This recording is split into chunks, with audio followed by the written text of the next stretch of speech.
If you've been following along with the channel, we went to Nottingham. And that was cool. It was very cool. We got to see the oldest pub. We got to see the castle. We got to hear the story of Robin Hood. But then we ran into a couple things that we didn't know. And the first thing that we didn't know was that the English had a civil war. So we watched a video on the English Civil War, in which there was a civil war in the comment section that said, no, it was a British Civil War. No, it was the English Civil War. It was a British Civil War. I don't know. It's not my monkey, not my circus. I don't know, whatever it is, but we watched that.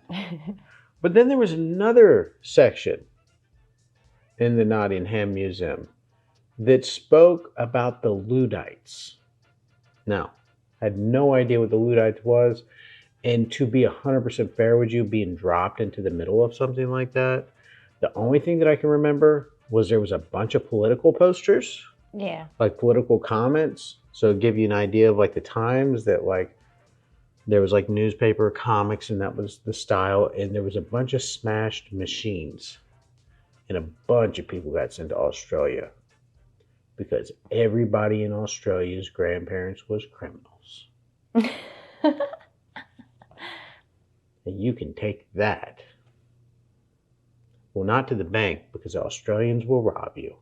Okay, this video is called Who Were the Luddites and Why Did They Hate Technology? Sounds like us right now. Yeah, really.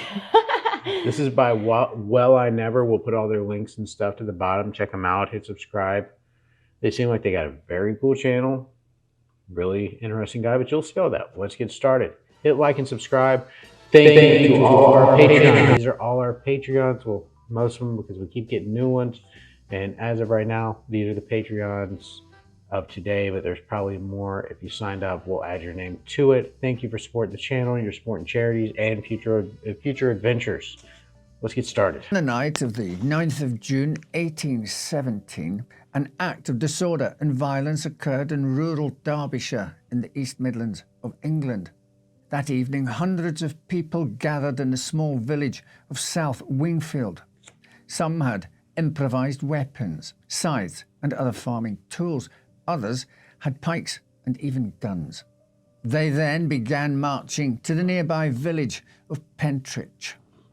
The main body of the group was made up of unemployed quarrymen, smiths and textile workers, all led by one, Jeremiah Brandreth. He himself an out-of-work stocking maker. As the group were assembling, they went house to house looking for men to join them, and when they arrived... I'm just going to make a quick visual notice. This guy looks like somebody you could trust. Yeah. On history. This guy looks like you can make a cup of tea with him and he could tell you all about it. Yeah. I want to be this guy when I get older. This guy's, I like this guy. I'm already drawn in. I can see why he has the subscribers that he does, because this is the way you dress when you do history. Mm-hmm. At the home of widow Mary Hepworth, she refused to let them in. Enraged, one member of the group smashed a window, through which Brandreth let loose a shot from his gun. This struck and killed a servant. Jeremiah's plan was for revolution. He envisaged his motley crew attacking local barracks, overthrowing the government, wiping out national debt, and ending poverty forever. However, this wasn't to be. News quickly spread of the unrest, and early on the 10th of June, the 15th Regiment of Light Dragoons intervened to break up the mob and arrest dozens of those involved. Trials were soon held and several individuals were shipped off to the British penal colonies in Australia. Brandreth and two others who led what have become known as the Pentrich riots became the last three people to ever be executed in Britain by being beheaded with an axe. This was one of the most infamous incidents in the history of what was known as the Luddite movement, a social protest movement which emerged in Britain in the late 18th century in response to the advent of industrialization. But who were the Luddites, and how did their actions result in bloodshed at Pentrich in 1817.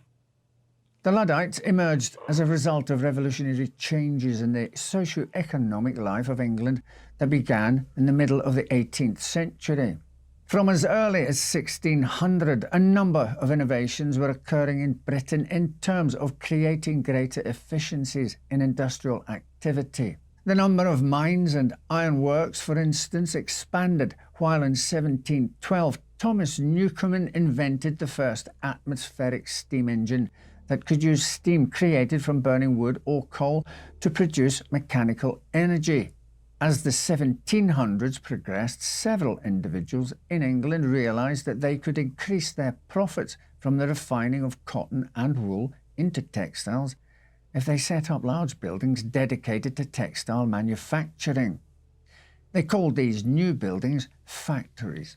Before long, these steam engines were being used to power new giant weaving machines that both increased production and reduced the need for expensive human labour. Thus began the first industrial revolution, though industrialisation would soon stretch into all sectors. A couple things notice from this video. First of all, if you just always, just like with British history, you just fall into a part that you should know 100 other parts for it to make sense. Yeah. But a couple of things. We watched the video on the British inventions. Yeah, Right. I was going to say that. Yeah, and that's one of the mentions that they make is they started the Industrial Revolution. Mm-hmm. And a lot of people, that was actually, I think when we first started the channel, a lot of people made mention that Britain started the Industrial Revolution. So now we kind of got a setup here. My guess is people who don't like new things, or I don't know, maybe they don't like that, you know, they take, did you ever watch that South Park episode, they took our job, that thing? So it might be that.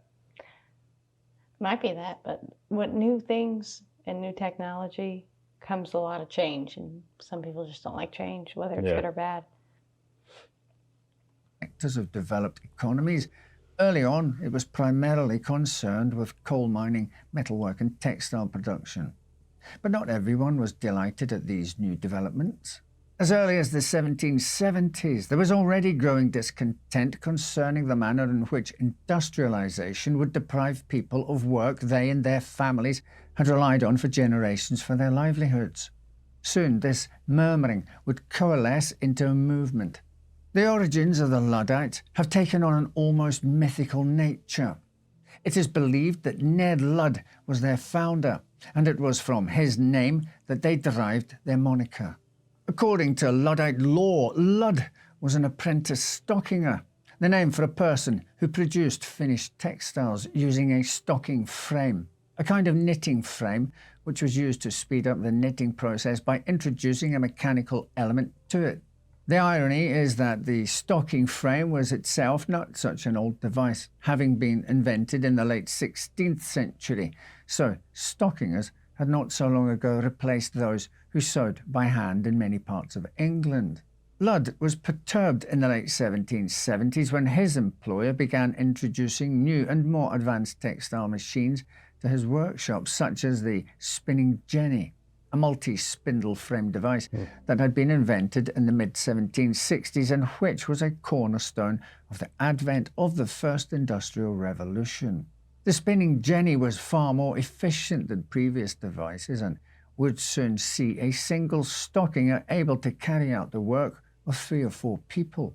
Ludd apparently was unhappy with the introduction of such machines and seemed unwilling to learn how to use one.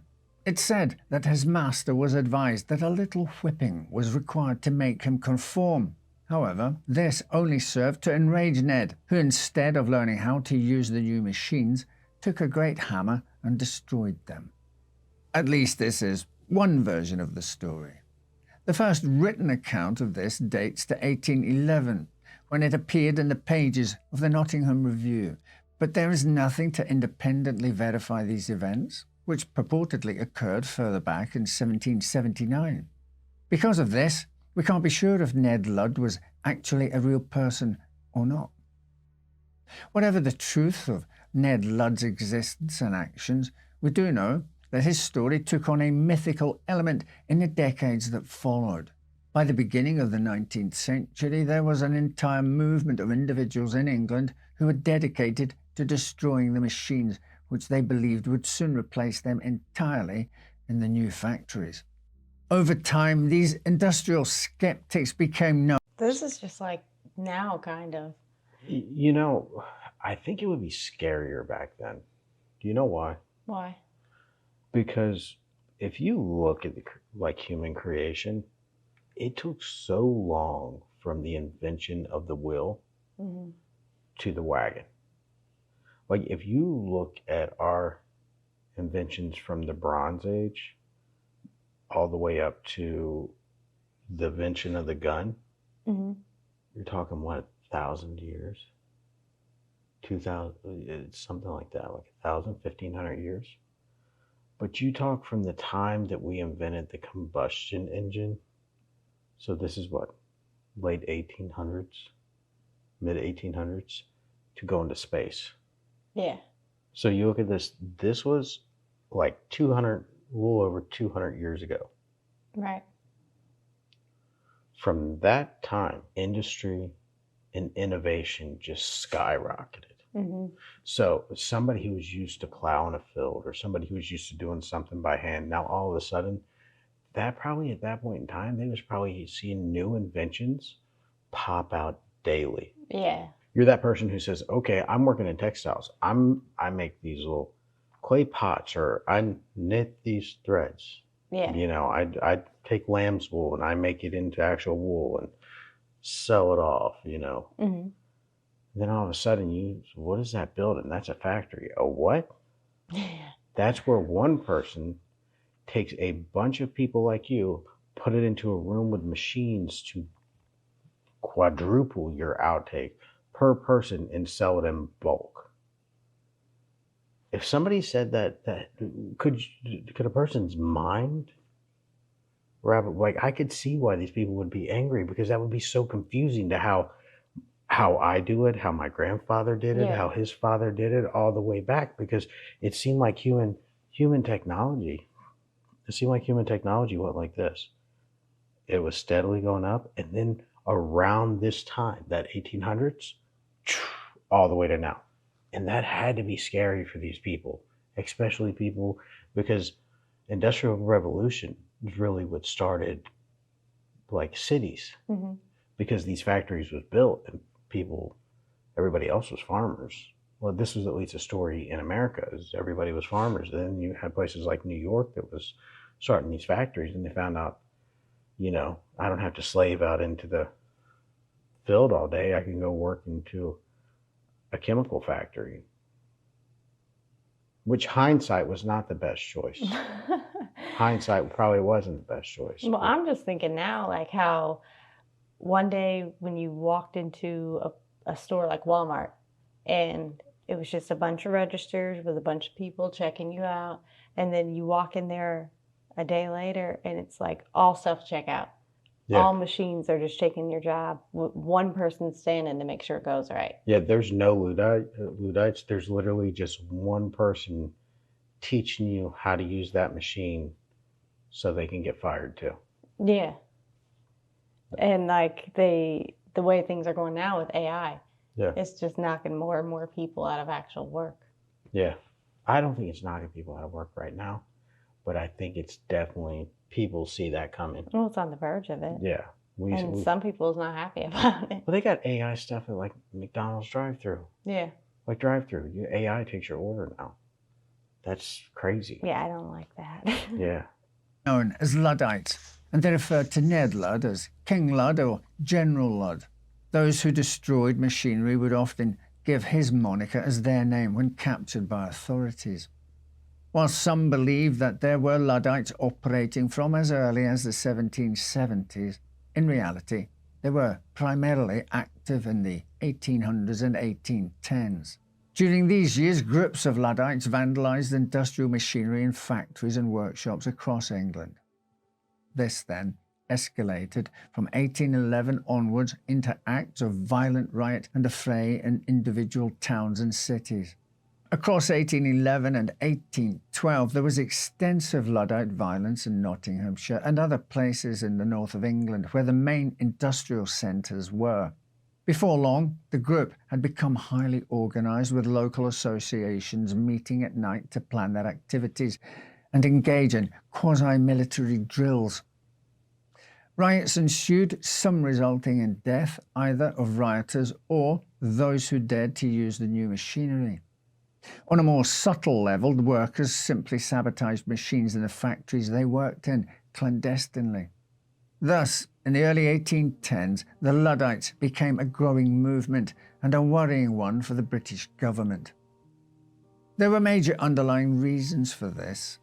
Since 1792, Britain had been almost constantly at war since the British, Prussians and Austrians intervened in France in an effort to crush the French Revolution as it became more and more radical. In 1803, the French Revolutionary Wars had morphed into the Napoleonic Wars after the rise to power of Napoleon Bonaparte as first consul and then emperor of the French.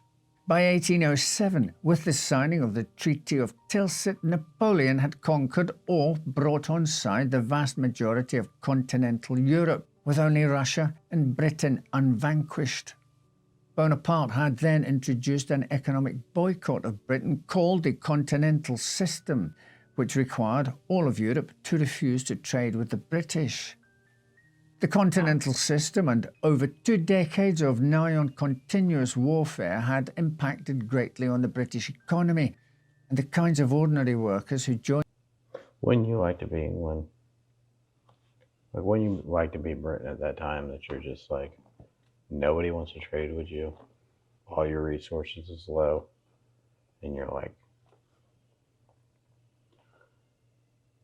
thank God, even though all this is going on, we've developed these things called factories that we can build and make stuff faster and produce it. It's like we almost don't even need to trade with the rest of Europe because we got it. What is that? That's a Luddite son of a bitch. Yeah. Could you picture that? They're just like, Yeah. we got it all figured out. We don't even need to trade. We're gonna double. Who are you? Mm-hmm. We're gonna ransack the place. We don't like this. Why? We don't like change. I don't feel like I'm grasping their true. If somebody leave that down in the comments, because I outside of just the fear of change, I don't feel like I'm really grasping. Well, it's just putting people out of work. It seems like it's creating more jobs. Maybe independent, maybe like that Walmart effect that Walmart shut down Main Street. No, think about it. It'll take like one person to run the machine, and the machine does it all faster than what would take 3 people to make step by step or piece by piece. Yeah, our Main Street's your high street, so it's. I'm guessing, yeah, like you're saying, Walmart is like. What would you say over there? You just keep going to Greg's. Walmart's not like Greg's. I know. It's everything. Like nothing's like Greg's. Not like Mark and Spencer's, but maybe. Yeah, Mark and Spencer shut down your local clothing store, the suit shop on High Street. Mm-hmm. It's been there for 50 years. It's old suits because Mark and Spencer's moved in. They had to close down because they had cheaper prices because they made higher quality in bulk. So I'm guessing that's what's happening. But yeah. The Luddites in the early 1810s were worst hit by the French blockade. In an age before people knew how economic cycles worked, industrial workers had blamed the machines in their factories when people were let go owing to wider economic concerns, worried that they would be next. This only served to fuel the fire of the Luddite movement. Their protest peaked in the mid-1810s. Indeed, the Pentrich riots in the summer of 1817 were one of the last major recorded incidents associated with the group. Their eventual demise came down to 3 primary reasons.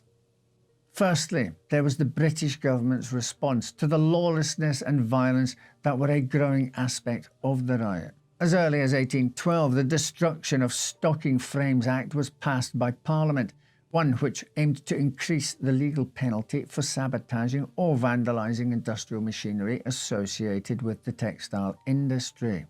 In early 1813, a mass trial in the city of York saw many Luddites convicted for crimes of this nature, emphasizing the government's determination to crack down on the unrest. Secondly, the broader economic conditions which led to the unrest improved. The Napoleonic Wars had come to an end in the summer of 1815 with the final defeat of Napoleon at the Battle of Waterloo. After a period of economic recovery, trade boomed again in the later parts of the decade and into the 1820s. The shift towards ever greater amounts of free trade between countries like Britain and France in the mid-19th century, along with the spread of the Industrial Revolution to places like Germany, Belgium and the Dutch Republic, soon saw living standards improving all over Europe. This led to a decline in a kind of disenchantment which led to the Luddite movement in the first place.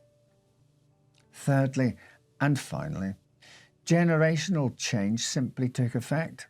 As the older generations who had grown up in an age before the spread of the new machines grew old and passed away, they were replaced by younger people who had never known anything different and were acclimatized to living in a world of steam machines and mechanical efficiencies. Moreover, they soon learned that new jobs, building factories, working in the ever-growing numbers of coal mines or laying down railway tracks from the late 1820s onwards would replace the old jobs that were lost. Thus, there was little Luddite movement to speak of from the 1820s onwards. However, the movement left behind an indelible mark on our historical imaginations. The term Luddite is still used to describe someone who refuses to accept social or technological change. In the years ahead, as artificial intelligence begins to enter more widespread use in the economy, there will probably be more frequent reference to the Luddite movement in public discourse. If we can take any solace from history, the one thing that should reassure people is that the Industrial Revolution led to a change in jobs, not an overall decline in the amount of work available. Though, if you wanted to face these new developments as the Luddites did, we wouldn't blame you. That was actually a lot more interesting than what I thought it was going to be. I think it makes total sense. The amount of parallels Yeah. of today's time was kind of interesting. But to be fair with you, there's a couple ways to think about that. There's a couple ways to put the Luddites in perspective. When I was younger, right, when I was like, let's say I was 16, 17 years old, and I seen a gentleman like that was doing this, use a computer, blew my mind. Oh, yeah. Right? Because when I was 17, it was around 2006, 2007. So the internet's what, 9 or 10 years old? Yeah. So if he's 60, he had to start learning computers, let's say 1995, 1993. He was probably in his 50s and started using the computer. So that was such a weird thing, right? To see like an older person there. Like we lived close to the villages at that point in time. Everybody who was retired was like World War II veterans. Yeah. They knew nothing of computers. That was the retiree generation. And then the next generation, moving would be more of like the flower power 60s, whose career really went from 70s, 80s to 90s. So you would say that the end of their career would have been computers. Yeah. Right? But then you take in, what's it called? Typewriters.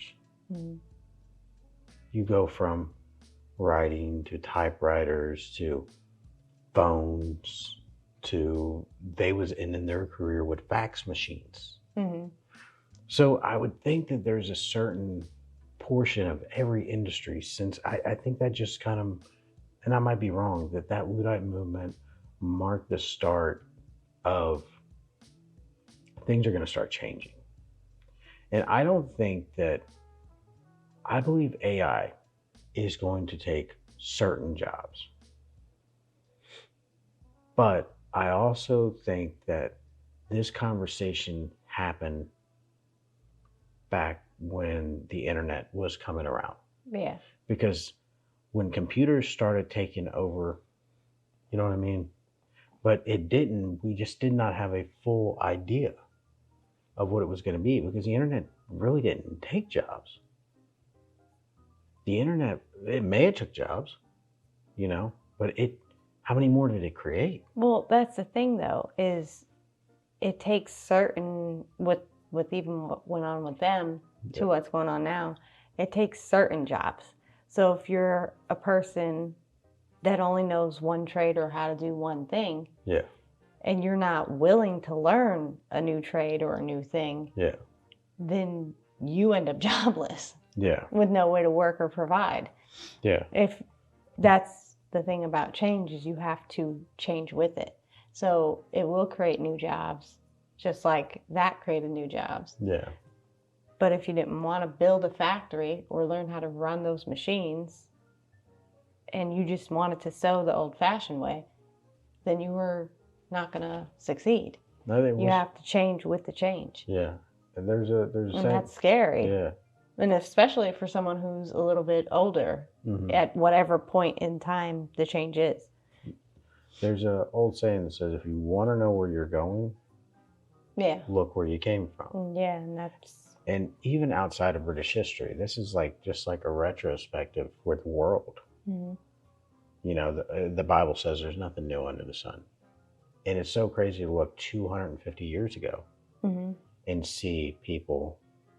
Because the Industrial Revolution, you can say, that was similar, and maybe even more of a life change than what we're going through right now. Because once that ball kept rolling, to be fair with you, what them guys are protesting and trying to stop, we're still living off of right now. That ball is still rolling. And changing. That's what they did not want to happen. When that Industrial Revolution kicked off, it sparked everything. And those wheels of invention, like that right there, in America we had the cotton gin, that steam engine led to nuclear fusion, led to these wars, led to oil, led to everything that we deal with now. You get everything that comes with it. And those people protesting that, hindsight, it's kind of eerie, to think, you know what I mean? They was afraid of it. And I want to ask your question, because we can make this joke and say, oh, they was just afraid of change. But here we are 200 and something years in the future. Or are those fears valid? I say yes, somewhat. Because me personally, I feel like a Luddite right now. I am against change at the current moment.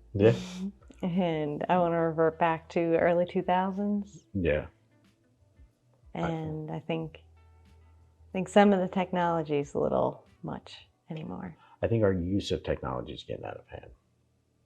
But it's... I think personal use. I think it's worldwide. Oh, it's world. I don't. When I mean the human race. I think right now, if you were watching this video and your family's outside talking to each other, stop watching the video. Go outside and talk to your family. God only knows where your family will be tomorrow if they're still here, and you do not want to be on a YouTube video sitting there. It's so easy to scroll these videos. Let it go. I am super excited though that such an interesting subject. We got to learn how the French are still assholes. Nothing's changed. And Australians are a bunch of criminals. So, and I say this just from the bottom of my heart.